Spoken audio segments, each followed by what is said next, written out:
E com isso em mente, vou chamar agora a nossa Alessandra Ribeiro, que é sócia e diretora de macroeconomia e análise setorial da Tendências Consultoria. Alessandra, seja muito bem-vinda, um prazer falar com você. A gente se conhece há tanto tempo, né? Quando eu tinha ainda 20 e poucos anos, trabalhava na BMF, já conversava com a Alessandra e agora de volta, com a minha volta à economia, a Alessandra aqui de volta comigo também é um prazer. Alessandra, eu vou começar te perguntando sobre essa pendenga em torno do IOF, né? Se o governo federal não contar com a receita do IOF, há um risco de shutdown, de apagão da máquina pública em breve, no ano que vem, por exemplo? A gente já vê reportagens dando conta do estrangulamento das agências reguladoras, que já tiveram que cortar seu orçamento em mais de 25%. Isso é um risco real para a população. Por exemplo, a Anatel não tem dinheiro, não tem recurso para fazer o que precisa fazer, a ANAC, que supervisiona os voos, colocando em risco até a segurança dos passageiros. Então, uma série de serviços que têm que ser pagos ali com aquelas despesas discricionárias que já estão sofrendo um estrangulamento enorme. Portanto, sem IOF, que risco corremos? Alessandra, bom dia. Bom dia, Amanda. É um prazer grande falar com você nessa sua volta à economia. Um prazer realmente grande. E bom dia a todos que nos assistem. Pois é, Amanda, o que nós temos, caso a gente não tenha uma solução, né, para essa questão do IOF, é que o governo, em princípio, ele vai ter que contingenciar e bloquear para buscar as metas. Mas o problema é que o nível de bloqueios e contingenciamentos assim, é muito expressivo.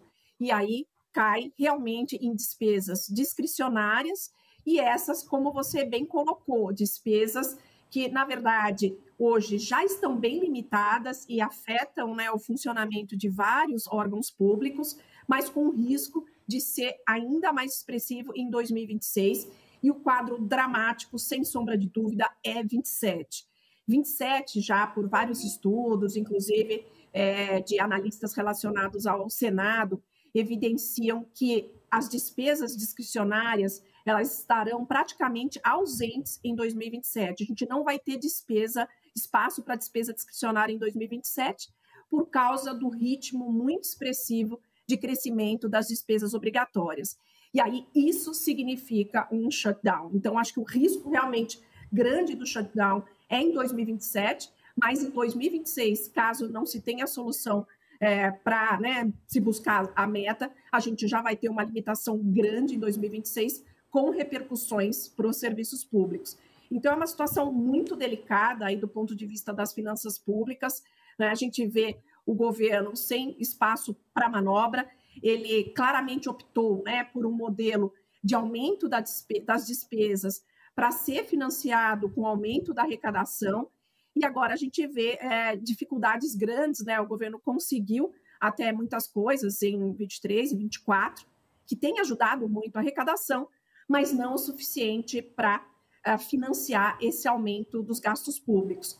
E agora, com essa situação política extremamente tensa que a gente observa no Congresso, o governo vai ter muita dificuldade de achar fontes adicionais de receita, né? Então, ou temos esses bloqueios e contingenciamentos pesados com todas essas repercussões, ou tem uma alteração das metas a serem perseguidas, o que teria um efeito muito ruim para os mercados financeiros. E por hora o ministro Haddad diz que não vai mudar essa meta, né? Se comprometeu com meta de déficit zero esse ano e de superávit de 0,25 ano que vem. Agora vamos tentar dividir essa discussão por partes, Alessandra. Primeiro, como o governo faz para chegar até 2027? Porque acho que já ficou claro que não haverá nenhuma grande medida estrutural de corte de despesas. Mas você tem aí sobre a mesa, por exemplo, aumento de dividendos pagos por Caixa e Petrobras, que podem pelo menos por algum tempo aí, dar uma folga para o caixa do governo. Você tem o projeto de corte de gastos tributários, que também pode eventualmente trazer alguma folga de caixa. Tem os leilões de petróleo, que também... Que instrumentos o governo conta para aumentar essa receita, ainda que circunstancialmente, e sobreviver, chegar até o final do ano que vem? Pois é, Amanda, eu acho que o termo é sobreviver mesmo. E acho que você bem pontuou, né, esses tipos de medidas que o governo pode utilizar para tentar ganhar um fôlegozinho e sobreviver até 2026, né, que é dividendos de empresas aí estatais, a questão, né, do fundo relacionado a petróleo, né, a pré-sal, que pode ajudar bastante. Então, essas são medidas que podem trazer algum tipo de arrecadação, né, e os volumes até não são pequenos, são volumes importantes, mas é isso, dá uma folguinha para o governo, ainda assim, de difícil execução, a meta é de difícil execução na nossa avaliação, olhando 26, ainda as nossas projeções apontam para um resultado primário negativo de 0,3% do PIB no âmbito do arcabouço fiscal em 2026, mesmo contando com algum fôlego vindo dessas receitas. Então, é isso, podem ter ajuda desse tipo de receita, mas aí você sobrevive até 2026, mas é isso, em 2027 o sistema, né, o regime fiscal vai ter que ser repensado. Ele não para em pé do jeito que está, com essa regra que se tem do lado dos gastos e esse esmagamento das despesas discricionárias. Então, assim, em 2027, seja o atual governo reeleito, seja o novo governo, ele vai ter que se deparar com essa situação fiscal, mexendo pelo lado das despesas. Por hora, são medidas que podem dar algum fôlego, mas ainda assim a gente vê o cumprimento da meta atual para 26 como muito difícil. O que vai estar sobre a mesa em 2027, Alessandra? Com que o próximo governo, seja uma continuação desse, uma extensão desse, ou um governo de direita, o que estará sobre a mesa desse governo? Como é que ele vai ter que mexer nas despesas de uma forma mais estrutural? Perfeito, Amanda. Qualquer que seja o governo, ele vai ter que lidar com as despesas obrigatórias. Então, ele vai ter que lidar, por exemplo, com o crescimento dos gastos previdenciários, com o crescimento de alguns programas sociais, como o BPC. Ele vai ter que lidar com os mínimos constitucionais de saúde e educação, que voltaram, né, a vigorar assim que o teto anterior de gasto, né, ele foi encerrado. Então, essas são medidas que, obviamente, são super sensíveis do ponto de vista político, mas o próximo governo vai ter que lidar. Porque o crescimento dessas despesas, ele está realmente esmagando, né, o espaço para demais despesas discricionárias, como a gente está falando aqui, de custeio da máquina pública, e mesmo, né, lembrando que despesa discricionária, a gente também tem gastos de saúde, educação também considerado, tem investimentos públicos, então a gente fica, né, praticamente com 100% das despesas, né, primárias comprometidas, ou seja, não tem nenhuma margem de manobra para algum outro tipo de despesa, muito menos aí, né, para investimento público. Então, assim, não tem alternativa. Essas matérias que são super difíceis vão ter que ser endereçadas. E quando a gente fala, por exemplo, em previdência, né, os benefícios sociais como o BPC, a gente sabe que tem uma regra aí que é super importante, que é a regra do salário mínimo. Exato. Quando você aumenta o salário mínimo em termos reais, você puxa todos esses gastos. É a vinculação, então, né?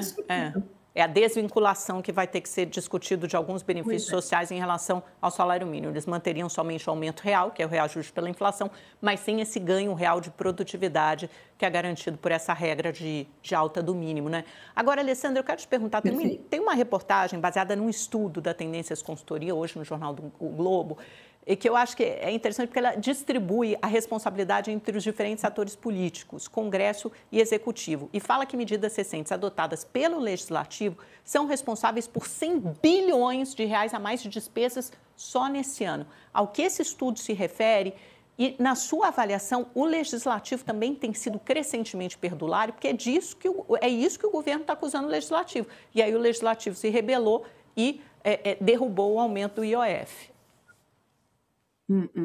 Perfeito, Amanda. É exatamente isso como você colocou. O executivo tem a sua parcela de culpa no aumento de gastos públicos, sem sombra de dúvida, com a PEC da transição, lá, né, quando a gente passou de 22 para 23 para o novo governo, e mesmo dentro do arcabouço fiscal, na medida em que ele permite um crescimento dos gastos em termos reais. Então, tem uma parcela importante do executivo. Mas a gente tem que lembrar que tem uma parcela muito relevante e crescente também do Legislativo. E é esse cálculo que a gente fez para o Globo para mostrar essa dimensão. E só nesse ano a gente está falando de mais de 100 bilhões de reais e o ano que vem mais de 120 bilhões de reais, com todas as medidas que são aprovadas pelo Legislativo, que impactam ou, né, despesas, efetivamente, ou acabam impactando a arrecadação, ou seja, o governo poderia arrecadar mais, né, mas diante de decisões do legislativo, a arrecadação é limitada em de algumas políticas que o executivo trouxe para discutir com o legislativo. Então, a gente sabe que, né, do ponto de vista político, é sempre mais, é claro, culpar o executivo, né, porque o legislativo disperso, é difícil, né, eleger um ou outro para ser realmente apontado como responsável, então fica difícil, né, medir essa responsabilidade do legislativo, mas é importante a gente colocar, sim, que o legislativo também tem responsabilidade crescente nessa situação fiscal extremamente complicada que a gente vive. E acho que a gente volta à minha abertura, né? Porque o legislativo tem se empoderado nos últimos anos, não é só nesse governo, vem desde o governo Dilma e crescentemente se empoderado.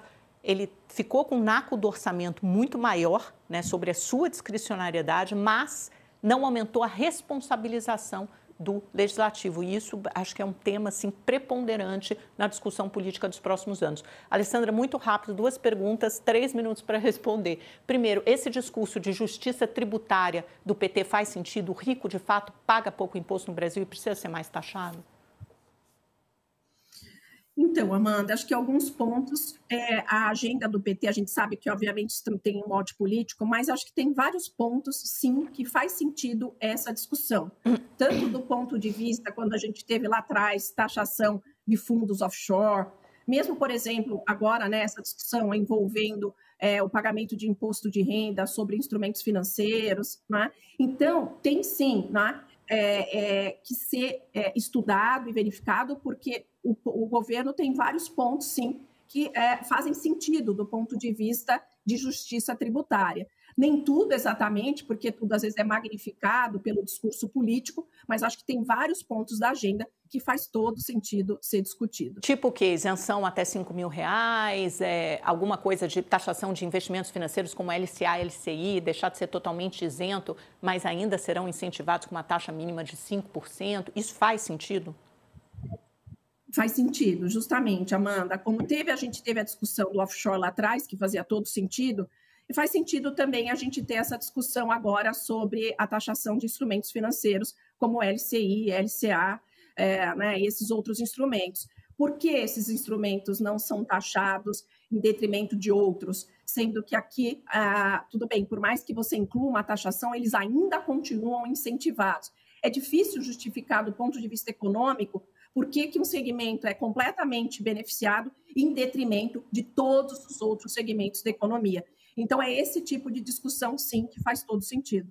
Vamos dar uma olhada no Boletim Focus, que está aqui já na tela. Aí a Alessandra pode dar um último pitaco muito rápido.